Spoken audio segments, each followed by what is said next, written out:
I came out as a bisexual man. I was like, that's cool, but it's not me. And then I came out as a gay man. I was like, this is pretty sick. I'm getting lots of dick, but it's not me. And then I came out as a straight trans woman. I was like, this is okay, but it's not me. And then I had pussy for the first time. And I was like, wow, this is pretty freaking awesome. And at this point, I'm only 3 Dragon Balls away from getting a wish. Get a thing called electrolysis. This is when an electrified needle goes into my skin and it zaps the hair follicles. It's very painful.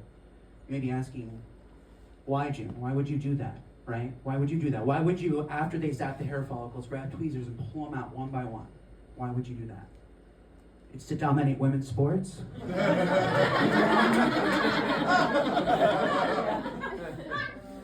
Because when you look at me, you go, she can run a mile in 7 minutes. I was dating a sex worker recently, and I think sex work is real work.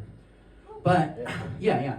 I was, I went to their house, and I was hanging out, and I was like, I need to take a shower. I was like, hey, babe, can I take a shower? And she was like, yeah, for sure, go ahead. So I walked to her shower, I opened up the door, and I see like 3 10 to like 12-inch dildos. And I was like, oh, I'll never satisfy her. Like, never. And I know that for a fact because I recently bought a 10-inch dildo, and I know I will never satisfy her. So much so, before I get bottom surgery, I'm gonna cast my dick in silicone. Yeah, so I know what it feels like to disappoint myself. When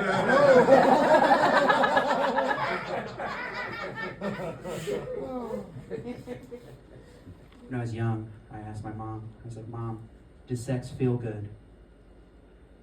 She said, go ask your father. I love looking at the couples in the room because the women will laugh and the boyfriends will be like, no, not fair.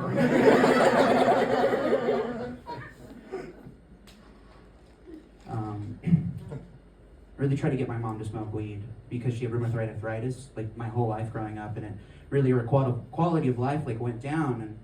And I know that once I found cannabis and it helped me so much, I knew that like it might help her because it's one of the things that it helps with is rheumatoid arthritis. And I asked her so many times. I was like, Mom, you should do it with me. Try it, just try it, please. And she'd give me all the excuses. No, she'd be like, no, it's against the law. No, it's of the devil. No, it'll make me gay. But finally, after so many tries of asking her, she finally said yes.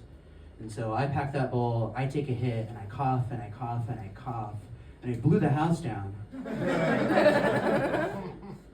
And then I pass the pipe over to her, and I go, Mom, thank you so much for this beautiful opportunity. I think that we're going to look back in our history and be really thankful that we had this moment. And I pass the pipe over to her. She takes a hit, she breathes it out, she looks me dead in the eyes and goes, I've never loved your father.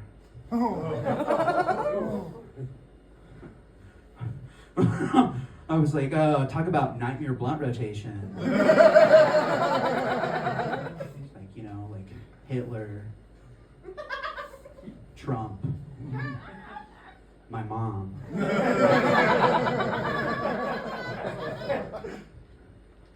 Anyone, I feel like we really should stop making fun of dogs for getting like traumatized once and then being that way for the rest of their lives. I think we should stop. Because anybody else ever been spanked as a child? Yeah. Well, me and 2 other people. I think it's really fucked up because there was a certain point that I was getting spanked that I would just start laughing at my dad. And I think that just has to be such a mind fuck to have to punish your child and all of a sudden they just look back at you and go, I think it's really fucked up. I get a call from my girlfriend and she goes, get home right now, we have to talk. I'm like, is everything okay? She goes, get home right now, we have to talk. So I get home, I go over there, and as I walk in the door, I spill a bunch of shit on the ground, right? But I'm not worried about all the shit that I just spilled. I go to her and I go, hey babe, is everything okay? She starts crying. And this is like a couple months on hormones, so I didn't know that I could get anybody pregnant at this point. And so I'm freaking out, she's freaking out, and so I start trying to like fix everything, and I go, babe, it's your body, it's your choice, like whatever you want. I don't know if there's any other performers in the room, but like when someone's gonna go on stage, you'll say things like, you're gonna murder that room, like, oh, go break a leg, you're gonna kill it, right? And I'm trying to fix this conversation, and I'm like, babe, but if we decide to be the parents, we're gonna do such a good job. we're gonna kill it.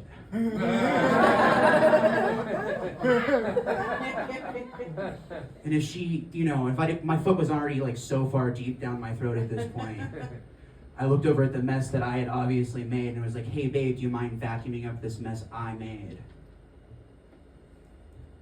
I'm not a fan of abortion. I didn't get to come out to my parents. I was outed, but not by a person, but by my Grindr profile. Yeah, for all the straight men in the room that are acting like they don't know what it is. Your secret is safe with me, brother. Right, I get a call, and I get a lot of calls that people really want me to talk to me. My mom is like, get home right now, we have to talk. And so I'm like, okay, again. So I go down, I go over there, and I go to my parents' bedroom, and I like open up the door, and I see my dad. He's hunched over, he's angry, and I hadn't seen him that angry since Obama got elected. And then I look over at my mom, and she pulls out a piece of paper. Y'all, she printed out my Grindr profile. Like it was 1995. She was trying to figure out where to go on Maps Quest. Could you imagine being the Kinko's worker that had to print that out? Just like going over the printer, and it's just like one scan line at a time, but from this pose. And he's just like, oh man, not again. Pulls it out, he's like, ma'am, I have either really good news or really bad news. Anyway, she starts reading off my Grindr description. She goes, what is this? What is this? You like big cock? Yes, it's awkward, and that feeling that you're feeling was also what I was feeling. And she continues on, she's like, and you like hairy daddies? And I was like, Mom, look at Dad, you do too. It must be genetic. And then she goes, worst of all, and at this point there's like snot bubbles, she's like, and you've got a tight hole. I was like, Mom, we don't say it like that. And I just, and I found out through this whole conversation that they were just really mad I didn't tell them first, which is totally fair. But I don't know if there's any parents in the room. What would you do if your child came up to you and was like, hey, Mom, Dad, I've got a tight hole. Guys, I've been doing all. Thank you so much.